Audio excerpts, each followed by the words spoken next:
بسم اللہ الرحمن الرحیم۔ تمام تر تعریفیں اللہ کریم جل جلالہ و من والہ کے لیے، جو بلا شبہ کل کا خالق، کل کا مالک اور کل کا رازق ہے۔ اور متناہی درود و سلام اس کے پیارے حبیب حضرت محمد مصطفیٰ احمد مصطفیٰ صلی اللہ تعالیٰ علیہ وآلہ وصحبہ وبارک وسلم پر، جو بلا شبہ رحمت للعالمین ہے۔ الصلاۃ والسلام علیک یا سیدی یا رسول اللہ وعلی آلک و اصحابک یا سیدی یا حبیب اللہ۔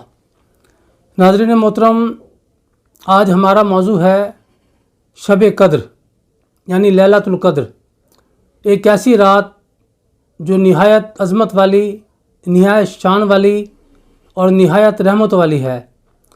ایک ایسی رات جس کی عبادت 1000 مہینوں سے زیادہ افضل ہے، جس کی عبادت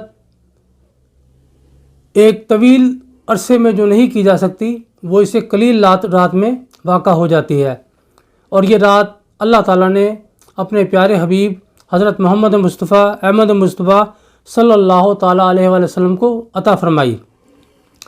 تو اسی رات کی اہمیت، فضیلت جاننے کے لیے اور خاص طور پر یہ جاننے کے لیے کہ آیا لیلۃ القدر کب واقع ہوتی ہے، کیا یہ رمضان مبارک کی طاق راتوں میں ہوتی ہے یا رمضان المبارک کے آخری عشرے میں ظاہر ہوتی ہے؟ اور کچھ علماء کرام کے مطابق یہ لیلۃ القدر جو ہے، یعنی شب قدر، یہ رمضان المبارک کے آخری عشرے کی 27ویں رات کو ہوتی ہے۔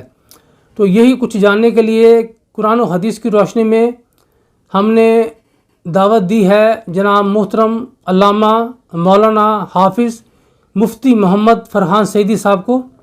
وہ ہمارے اسٹوڈیو میں جلوہ گر ہیں۔ ہم ان سے گزارش کرتے ہیں، جناب مفتی صاحب ہمیں یہ بتائیں کیا یہ شب قدر کی کیا اہمیت ہے، کیا فضیلت ہے، اور یہ کب واقع ہوتی ہے؟ جناب مفتی صاحب۔ سامعین محترم، آج ہم شب قدر کے متعلق چند باتیں کریں گے۔ شب قدر کیا چیز ہے، کون سی رات ہے اور اس کی فضیلت کیا ہے؟ شب کا معنی ہے رات، قدر کا معنی ہے فضیلت والی، یعنی فضیلت والی رات۔ اور اللہ تبارک و تعالی نے قرآن مجید برہان رشید میں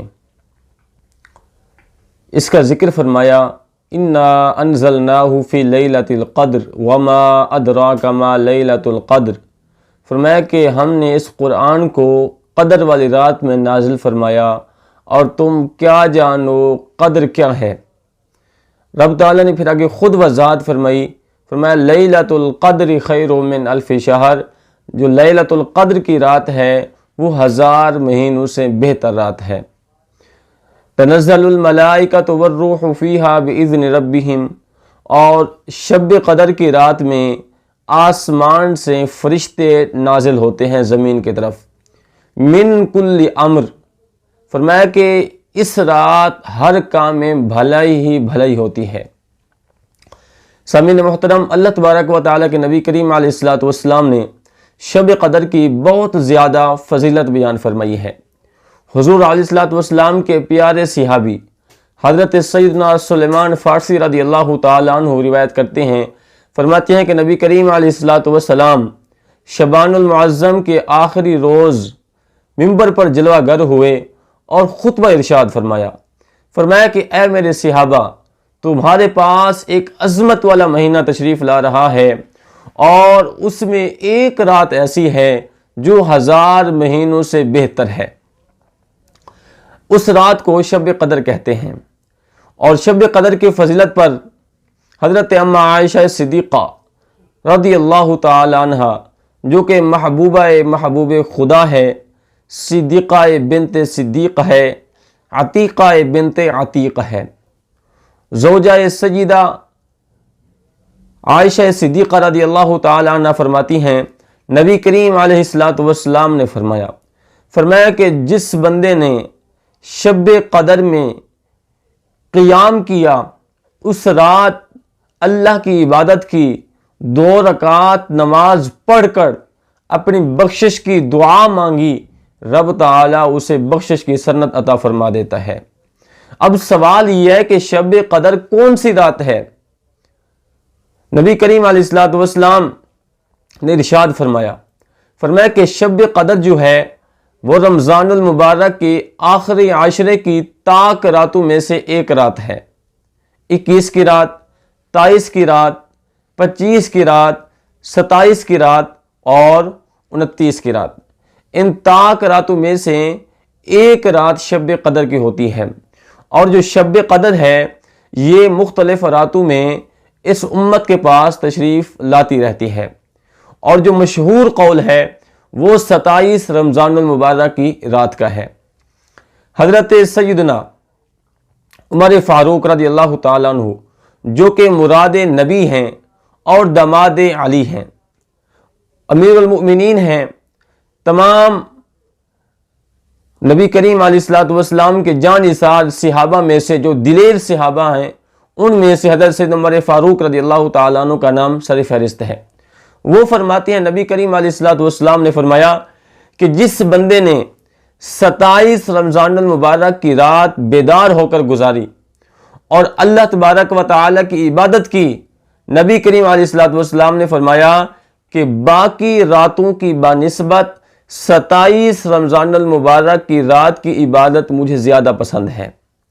اور اکثر مفسرین کرام کا بھی یہی قول ہے کہ جو شب قدر ہوتی ہے وہ 27 رمضان المبارک کی رات کو ہی ہوتی ہے۔ نبی کریم علیہ الصلوۃ والسلام کے غلاموں، رمضان المبارک کی یہ چند لمحات اللہ کے حضور عبادت میں گزاریں، جتنا ممکن ہو سکے اللہ کے حضور عبادت کریں۔ نبی کریم علیہ الصلوۃ والسلام کے فرمان کا خلاصہ ہے، فرمایا کہ شب قدر کی رات جناب جبریل امین علیہ الصلوۃ والسلام ملائکہ کی جماعت کو ساتھ لے کر آسمان سے زمین کی طرف آتے ہیں اور زمین کا چکر لگاتے ہیں، اور جو بندگان خدا اللہ تبارک و تعالی کی عبادت میں مصروف ہوتے ہیں اس کے ارد گرد جمع ہو جاتے ہیں اور ان عبادت گزاروں کے لیے بخشش کی دعا کرتے ہیں۔ اور آپ خود اندازہ کریں، جن کی بخشش کی دعا کرنے والے جناب جبریل امین ہوں تو اس کی قبولیت میں کوئی شک نہیں ہے۔ اللہ تعالی ہم سب کو اس رات زیادہ سے زیادہ عبادت کرنے کی توفیق عطا فرمائے۔ وآخر دعوایا ان الحمد للہ رب العالمین۔ اسی کے ساتھ اجازت چاہتا ہوں، فی امان اللہ، اپنا بہت سارا خیال رکھیں۔